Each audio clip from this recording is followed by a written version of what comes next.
नमस्कार दोस्तों, स्वागत है आपका स्टडी फॉर सिविल सर्विसेज में।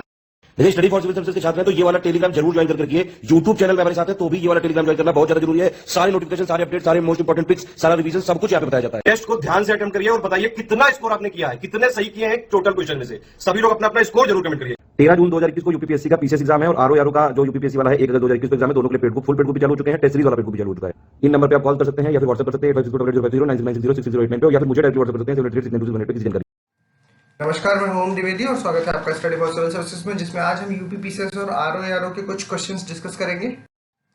और शुरू करने से पहले मैं आपको बता दूं कि स्टडी फॉर सिविल सर्विसेज के कई फ्री और पेड कोर्सेज यूट्यूब और टेलीग्राम पर मौजूद हैं, जिन्हें आप इस लिंक के थ्रू और इन दो नंबर्स पर कॉल करके ज्वाइन कर सकते हैं। हमारा पहला क्वेश्चन है, ऋग्वेद के 10वें मंडल में पुरुषुक्त का वर्णन किया गया है। तो देखिए, ये हो गया गलत स्टेटमेंट, क्योंकि 10वां नहीं है, 9वां मंडल है वो, ठीक है।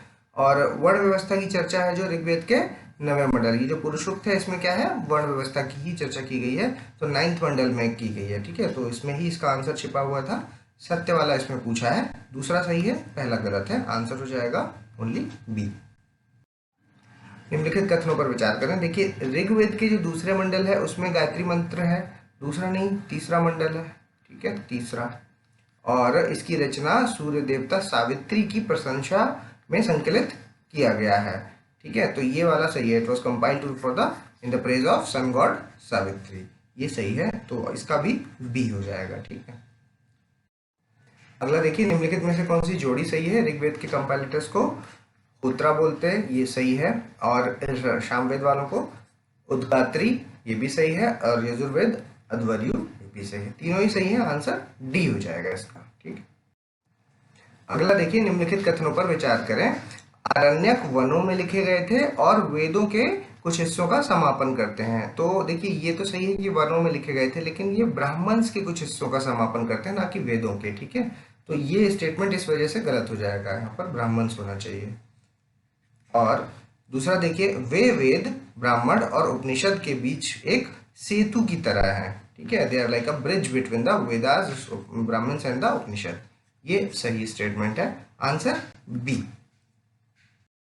अगला देखिए, नीचे दिए गए ब्राह्मण्स हैं जो, ये कुछ नाम दिए गए हैं ब्राह्मण्स के, ये बताया कि किस वेद के हैं ये ब्राह्मण, आपको बताना है। जैमिनिया हो गया, पंचविश हो गया, षट्विश हो गया, तो ये किसके हैं, ऋग्वेद के, सामवेद के, यजुर्वेद के, या फिर अथर्ववेद के।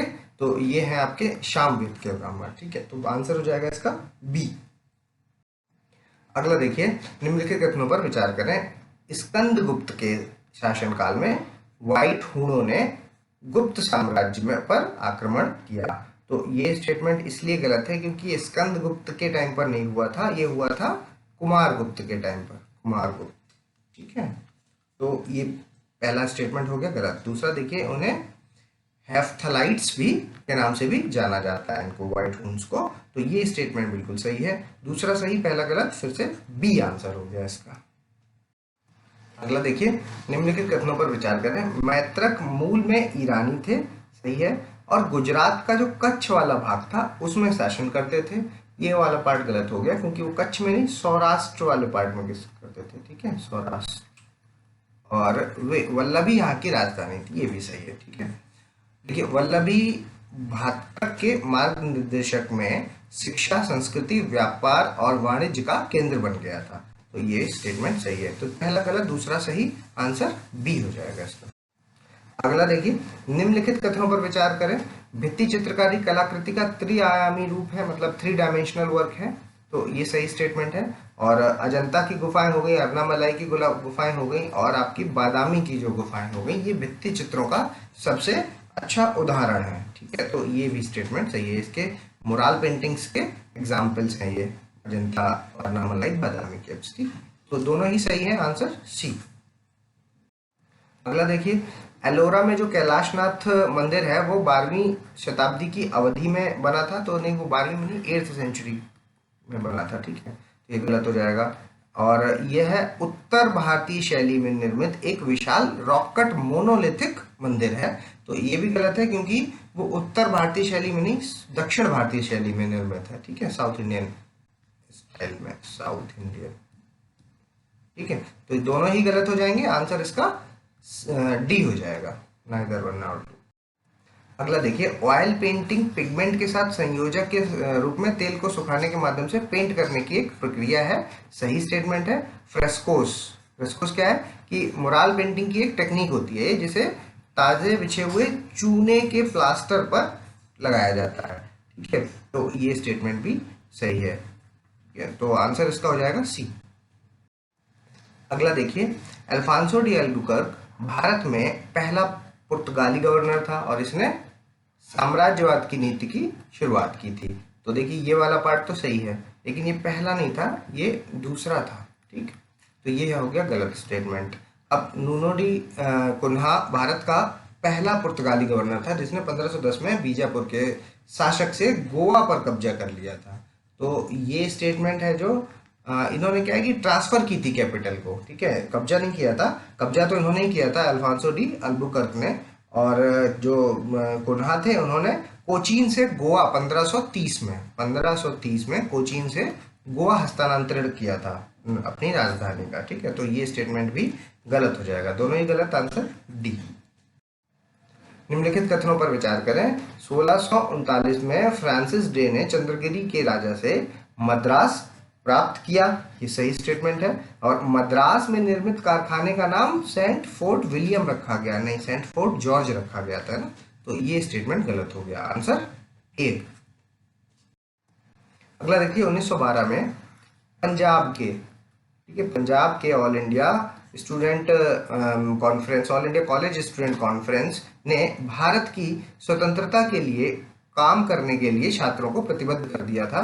तो ये बाकी तो सही है, लेकिन ये पंजाब की नहीं थी, ये अहमदाबाद बेस्ड थी, है ना, कहाँ के, अहमदाबाद। तो ये स्टेटमेंट गलत हो जाएगा, अहमदाबाद, पंजाब बेस्ड नहीं थी, ठीक है। तो ये गलत हो गया। इसका नारा क्या था, चरखा स्वराज पहले उसके बाद शिक्षा, ठीक। तो ये सही है, बी आंसर।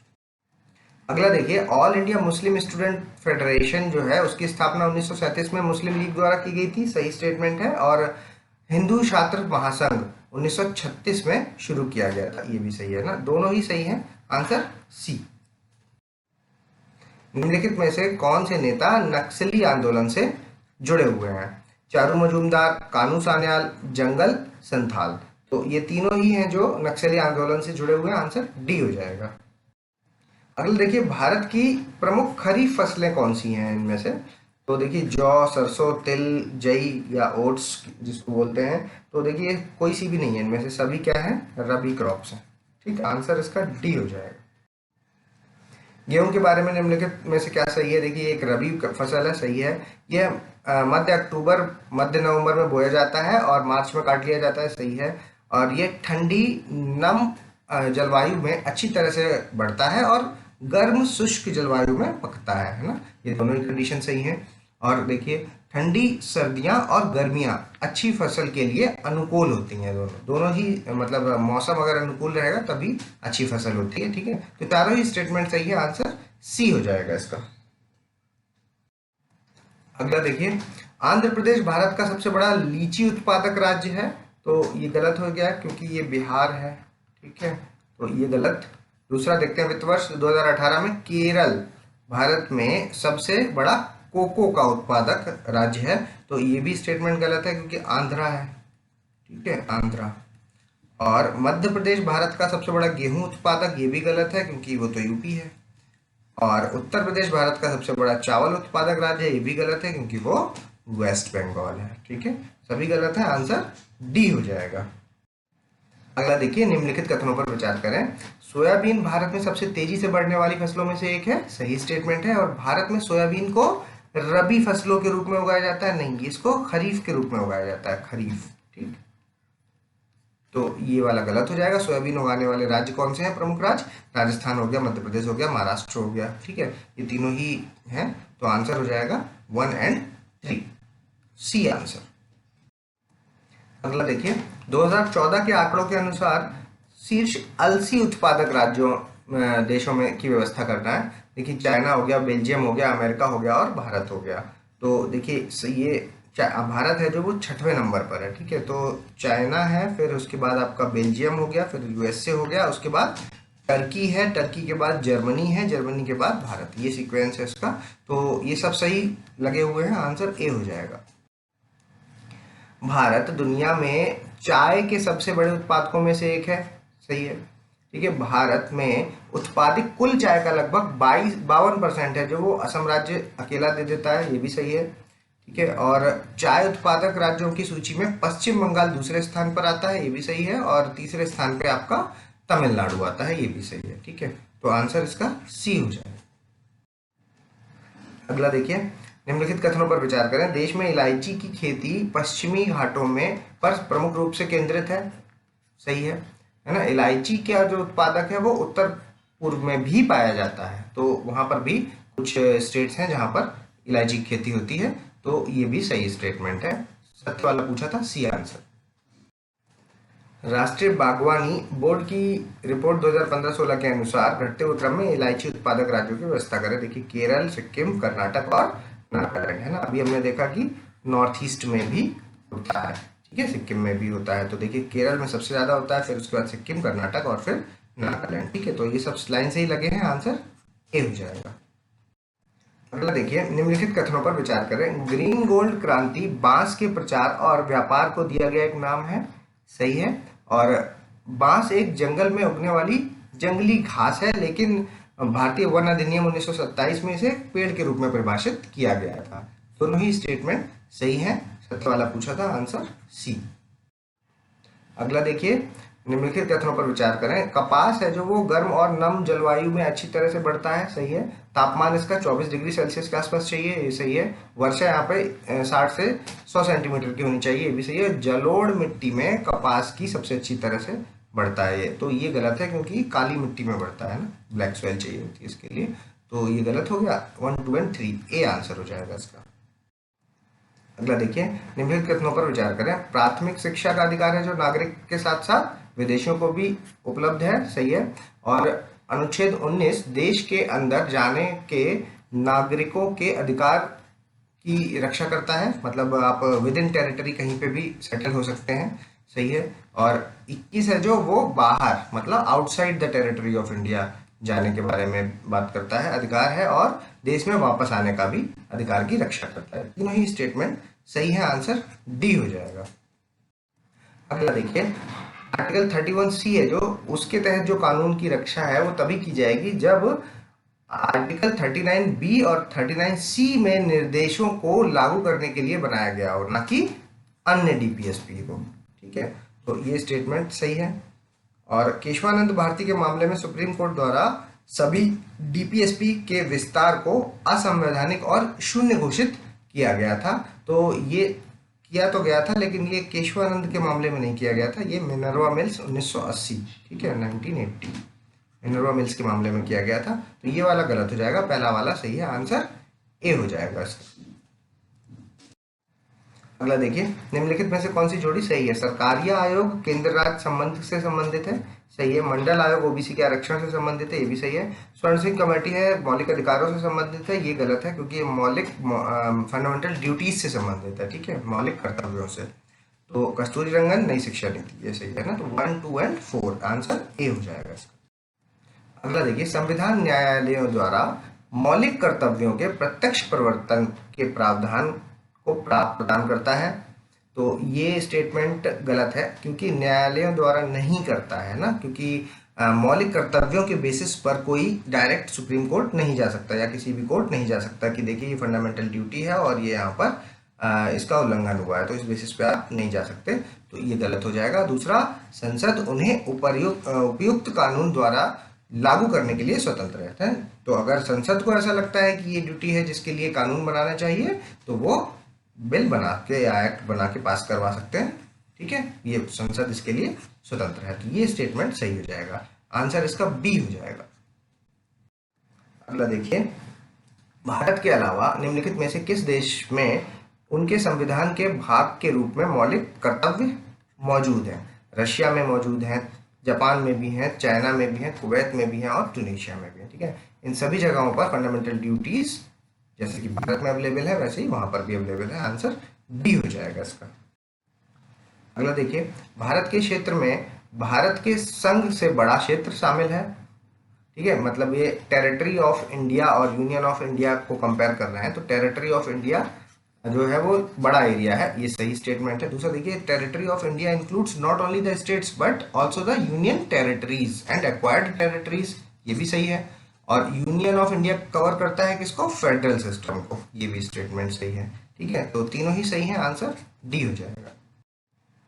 निम्नलिखित अनुच्छेद में से किसको लागू करने के लिए अलग से कानून की आवश्यकता है? मतलब ये एब्सोल्यूट राइट्स की बात हो रही है यहाँ पर, कि 17 है, 23 और 24, ये तीनों ही ऐसे हैं जो कि संविधान में तो शुरू से हैं, लेकिन 17 है जो अनटचेबिलिटी वाला, वो अभी तक खत्म नहीं हुआ है ना, बाल श्रम वाला और ह्यूमन ट्रैफिकिंग वाला, ये तीनों ही चीजें ऐसी हैं कि संविधान में होने के बाद भी अभी प्रैक्टिस में कंटिन्यू है, तो उनके लिए जरूरत है कि अलग से प्रावधान बनाया जा सके। ठीक है, तो ये तीनों ही ऐसे आर्टिकल्स हैं जिनके लिए आवश्यकता है, आंसर डी हो जाएगा। अगला देखिए, कानून का शासन संकेत है क्या? सभी लोग भूमि के साधारण कानून के अधीन है, मतलब लॉ ऑफ लैंड है जो उसके अधीन है, सब बिल्कुल सही स्टेटमेंट है। और निरपेक्षता और तानाशाही, ये कानून का शासन नहीं करता, ये तो इंडिविजुअलिज्म हो गया। ठीक है, तो ये वाला गलत हो जाएगा, पहला वाला सही हो जाएगा, आंसर ए हो जाएगा इसका। अगला देखिए, घरेलू ईंधन के रूप में प्रयुक्त एलपीजी है जो वो हाइड्रोकार्बन गैसों का एक ज्वलनशील मिश्रण है, सही स्टेटमेंट है। और ये मुख्यतः मीथेन और ब्यूटेन का मिश्रण है एलपीजी, तो ये देखिए गलत हो जाएगा क्योंकि ये प्रोपेन और ब्यूटेन का मिक्सचर होता है। तो आंसर इसका ओनली ए आंसर। अगला देखिए, कैल्शियम हाइपोक्लोराइड या कैल्शियम ऑक्सीक्लोराइड एक अकार्बनिक यौगिक है, सही स्टेटमेंट है। ब्लीचिंग पाउडर भी कहते हैं इसको, ये भी सही है। और इसका प्रयोग ऑक्सीकरण के माध्यम से रंगों या दाग धब्बों को हटाने के लिए किया जाता है, ये भी सही है ना। तीनों ही स्टेटमेंट सही हैं, आंसर हो जाएगा इसका डी। निम्नलिखित कथनों पर विचार करें। श्वसन संबंधी प्रारंभिक क्रियाएं कोशिका द्रव में होती हैं तथा शेष क्रियाएं माइटोकॉन्ड्रिया में होती हैं, सही स्टेटमेंट है। माइटोकॉन्ड्रिया को कोशिका का केंद्रक नहीं, इसको पावर हाउस कहा जाता है ना, न्यूक्लियस नहीं कहते इसको, पावर हाउस। ठीक, तो ये वाला स्टेटमेंट गलत, पहला वाला सही, आंसर ए। अगला देखिए, एपीकल्चर है जो वो शहद उत्पादन से संबंधित है, सही है। सेरिकल्चर रेशम उत्पादन से संबंधित है, ये भी सही है। हॉर्टिकल्चर मधुमक्खी उत्पादन से, ये नहीं है। और फ्लोरिकल्चर आपका पुष्पों के उत्पादन से, ये भी सही है ना। तो 1, 2 और 4 यानी कि सी इसका आंसर हो जाएगा। कमेंट्स में आपको बताना है कि हॉर्टिकल्चर क्या होता है। ठीक, अगला देखिए, दाढ़ी और बाल बनाने के लिए, मतलब शेव करने के लिए आपको क्या है कि कॉनकेव मिरर की जरूरत होती है, तो ये गलत हो गया स्टेटमेंट, क्योंकि कॉन्वेक्स मिरर की जरूरत होती है ना, अवतल दर्पण की जरूरत होती है।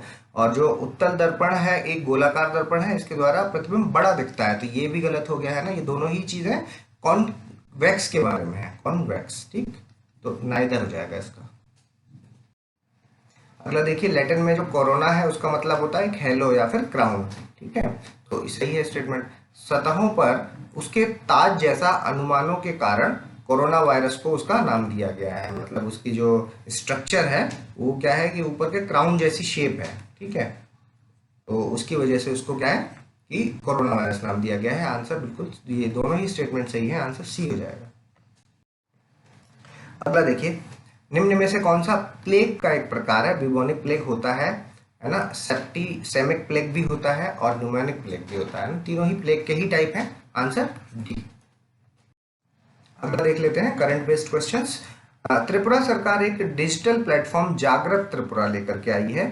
ठीक है, इकाई के लिए केंद्र और राज्य सरकार की विभिन्न योजनाओं से लोगों को लाभ दिलाने के लिए त्रिपुरा का ये एक नागरिक चार्टर है, या शिक्षा के बारे में जागरूकता फैलाने के लिए, इनमें से कोई नहीं। तो देखिए, ये है आपका केंद्र और राज्य सरकारों की जो योजनाएं चल रही हैं उनमें लाभ दिलाने के लिए, नाम क्या है? जागृत त्रिपुरा। अगला देखिए, किस भारतीय अर्थशास्त्री को, इंडियन इकोनॉमिस्ट को यूएनईपी के न्यूयॉर्क कार्यालय के सहायक महासचिव और प्रमुख के रूप में नियुक्त किया गया है? लिंगिया नोराना, BN अदरकर, दिलीप आबरू या फिर ईश्वर जज आलू वालिया? तो ये हुई हैं आपकी लिंगिया नोरोन्हा। ठीक है, अगला देखिए, मोहन कृष्ण बोहरा है जो उन्होंने बिहारी पुरस्कार जीता 2020 वाला, सही स्टेटमेंट है। और ये बिहारी पुरस्कार जो होता है वो राजस्थानी लेखक द्वारा पिछले 10 सालों में प्रकाशित हिंदी या राजस्थानी में उत्कृष्ट कार्य के लिए पुरस्कार हर साल दिया जाता है, ये स्टेटमेंट भी सही है ना। नाम है बिहारी पुरस्कार, दिया जाता है राजस्थानी लेखकों को। Answer C. अगला देखिए, विश्व का पहला प्लेटिपस अभ्यारण्य है जो, वो कहाँ पर बनेगा? आपका ऑस्ट्रेलिया में, भारत में, दक्षिण अफ्रीका में, चीन में, वो बनेगा आपका ऑस्ट्रेलिया में। अगला खेलो इंडिया जो विंटर नेशनल गेम्स हैं वो जम्मू कश्मीर ने उसमें सबसे ज़्यादा पदक जीते हैं, सही है। और ये कार्यक्रम, इसका जो आयोजन है वो जम्मू कश्मीर के जम्मू और कश्मीर खेल परिषद और शीतकालीन खेल संघ के सहयोग से केंद्रीय युवा मामले और खेल मंत्रालय द्वारा किया गया था। तो ये स्टेटमेंट भी सही है ना, दोनों ही आयोजक थे इसके। आंसर हो जाएगा इसका सी। नगर निगम के प्रदर्शन सूचकांक 2020 के अनुसार शहरों की व्यवस्था करें। इंदौर हो गया, सूरत हो गया, भोपाल हो गया और पिंपरी चिंचवाड़ हो गया। तो ये देखिए, ये सभी सही लाइन से ही लगे हुए हैं, ठीक है। अभी रिसेंटली जो म्यूनिसिपल परफॉर्मेंस इंडेक्स की रिपोर्ट आई है उसमें टॉप किया है इंदौर ने, सेकंड आया है सूरत और थर्ड आया है भोपाल, ठीक है। तो ये तीन आप ऊपर के याद रखिए। आंसर हो जाएगा इसका 1 2 3 4। अगला देखिए, हाल ही में भारत ने रक्षा सामग्री और उपकरणों की खरीद के लिए कार्यान्वयन व्यवस्था नामक फिलीपींस के साथ एक प्रमुख समझौते पर हस्ताक्षर किए हैं। तो सही है ये। और इससे क्या होगा कि ब्रह्मोस क्रूज मिसाइल से जो भारत से खरीद पाएगा फिलीपींस, ठीक है। तो ये दोनों ही स्टेटमेंट सही है, आंसर सी। अगला देखिए, वर्ल्ड बैंक ने सौर रूफटॉप परियोजना के लिए $100 बिलियन की गारंटी योजना बनाई है, सही है। इस योजना में जो MSME है उसको रूफटॉप सोलर यूनिट स्थापित करने के लिए रियायती ऋण वित्तोपाशक का लाभ उठाने की अनुमति देगी, ठीक है। तो ये स्टेटमेंट भी सही है, आंसर सी हो जाएगा। अगला देखिए, निम्नलिखित कथनों पर विचार करें। डेमोक्रेसी रिपोर्ट में अभी जो भारत की जो रैंकिंग है उसको थोड़ा सा घट गई है वो रैंकिंग, जिससे क्या हुआ है कि भारत जो है फ्री स्टेट से पार्टली फ्री यानी आंशिक रूप से मुक्त कैटेगरी में आ गया है। तो ये सही स्टेटमेंट है। और जो स्कोर किया भारत ने वो 67 किया है, ठीक है। दोनों ही स्टेटमेंट सही है, आंसर सी हो जाएगा। अगला देखिए, भारतीय मर्चेंट्स के लिए, इंडियन मर्चेंट्स के लिए रूपे सॉफ्ट POS ये लॉन्च किया गया। किसके साथ पार्टनर करेंगे? NPCI और SBI पेमेंट, NPCI और HDFC, NPCI एक्सेस या फिर ICICI। तो ये NPCI और SBI पेमेंट्स की साझेदारी में विकास किया गया है इसका, ठीक है। इंडियन मर्चेंट्स के लिए फायदेमंद होगा। अब आप इसको पॉज कीजिए और अपने आंसर्स को चेक करके हमें कमेंट्स के माध्यम से बताइए कि आपका स्कोर क्या रहा। और अगर अभी तक आपने हमारे चैनल को सब्सक्राइब नहीं किया तो सब्सक्राइब कीजिए और बेल आइकन की बटन दबाइए ताकि सबसे पहले आपको नोटिफिकेशन मिल सके। और जल्दी मिलेंगे अगले टॉप 50 क्वेश्चंस के साथ। तब तक के लिए धन्यवाद।